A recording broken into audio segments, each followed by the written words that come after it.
बिस्मिल्लाहिर्रहमानिर्रहीम। कुछ सफ़र मंजिल तक पहुंचने के लिए होते हैं और कुछ सफ़र दिल को उसके मालिक तक पहुंचाने के लिए। यह कहानी सिर्फ एक सफ़र की नहीं बल्कि उन कदमों की है जो औलियाए अल्लाह की चौखट की तरफ बढ़ रहे थे। 13 जुलाई 2026 सुबह का वक्त करीब 11 बजे नागपुर की सरजमी से लगभग 8 गाड़ियों का काफिला रवाना हुआ।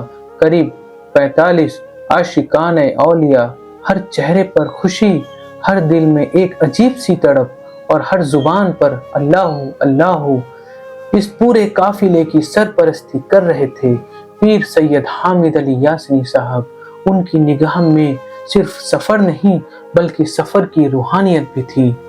यह कोई पिकनिक नहीं थी, यह कोई टूरिस्ट ट्रिप नहीं थी, यह उन लोगों का कारवां था जो औलिया की चौखट पर अपनी हाजिरी लगाने निकल पड़े थे। समृद्धि एक्सप्रेस की तरफ सफर, गाड़ियों का काफिला धीरे धीरे महाराष्ट्र की शान बाला साहब ठाकरे महाराष्ट्र समृद्धि महामार्ग समृद्धि एक्सप्रेसवे पर पहुंचा। भारत के सबसे आधुनिक एक्सप्रेसवे में गिना जाने वाला यह मार्ग लगभग 700 किलोमीटर लंबा है जो नागपुर को मुंबई से जोड़ता है। लेकिन हमारे लिए यह सिर्फ सड़क नहीं थी, यह हमें औलिया की बस्ती तक ले जाने वाला रास्ता था।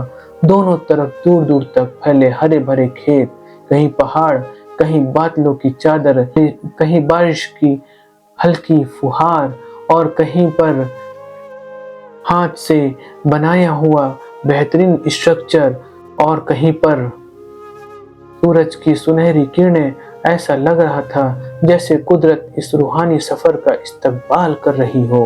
गाड़ियों के अंदर कहीं दरूद शरीफ पढ़ा जा रहा था, कहीं अल्लाह का जिक्र, कहीं औलिया के वाक़यात सुनाए जा रहे थे और कहीं मुस्कुराहटों के साथ पुरानी यादें ताज़ा हो रही थी।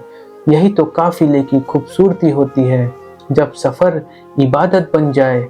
रास्ते का वक्फा कुछ दूर चलने के बाद पूरा काफिला एक जगह रुका। सब ने खाना खाया, कोई छोटा नहीं, कोई बड़ा नहीं, सब एक दस्तरखान के मुसाफिर थे। यही औलिया की तालीम है, मोहब्बत, बराबरी और मिल बांट कर खाना। खाने के बाद चाय की चुस्कियाँ, हंसी मजाक और फिर एक बार फिर वही आवाज़, चलो अब औलिया बुला रहे हैं। औरंगाबाद की सरजमी शाम धीरे धीरे उतर रही थी। जब काफिला औरंगाबाद पहुंचा, यही मौजूद है हजरत निजामुद्दीन मकबूल खुदा रहमतुल्लाह अलैह का मुबारक आस्ताना। दूर से ही पीले रंग का वह मुबारक गुंबद दिल की धड़कनों को तेज कर देता है।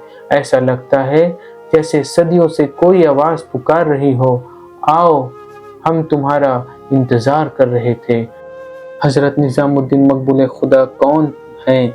दक्खन की सरजमी पर अल्लाह के जिन बंदों ने मोहब्बत, इंसानियत, जिक्र और खिदमत का पैगाम फैलाया, उनमें हजरत निजामुद्दीन मकबूल खुदा का नाम बड़े अदब से लिया जाता है। लोग बताते हैं कि उनकी ज़िंदगी का हर लम्हा अल्लाह की याद, गरीबों की खिदमत और आने वाले लोगों की दिलजोई में गुजरा।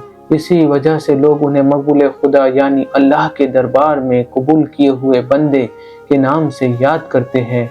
आज भी हजारों लोग उनकी दरगाह पर सिर्फ अपनी मुरादें लेकर नहीं बल्कि दिल का सुकून तलाश करने आते हैं।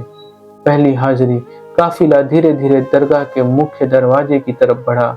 हर किसी की चाल बदल चुकी थी, आवाज धीमी हो गई थी, नजरें झुक चुकी थी, दिल की धड़कनें तेज हो चुकी थी।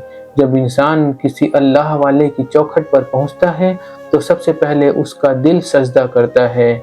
सबने अदब के साथ सलाम पेश किया, फातिहा पढ़ी और अपने अपने दिल की बातें रब्बे करीम के सामने रखी। इसके बाद वहीं असर की नमाज अदा की गई, फिर मगरिब की नमाज भी, और पूरी फिजा अजान, कुरान और जिक्र की आवाज़ों से महक उठी। उस पल ऐसा महसूस हो रहा था जैसे दुनिया की सारी भागदौड़ यहीं आकर रुक गई हो। लेकिन यह तो सिर्फ सफ़र की शुरुआत थी। अभी तो आगे खुल्दाबाद की वह धरती हमारा इंतजार कर रही थी, जहां एक नहीं बल्कि सैकड़ों औलियाए कराम आराम फरमा रहे हैं। और अगले एपिसोड में हम आपको लेकर चलेंगे उस रूहानी शहर की गलियों में जिसे लोग औलिया की वादी के नाम से जानते हैं। ये सफ़र आगे भी जारी रहेगा। तो हम अगले एपिसोड में इंशाल्लाह मिलते हैं। अगर आपको ये वीडियो अच्छी लगी हो तो ज़्यादा से ज़्यादा सब्सक्राइब कीजिए, लाइक कीजिए, कमेंट कीजिए और हमारे चैनल में बने रहिए। खुदा हाफिज़।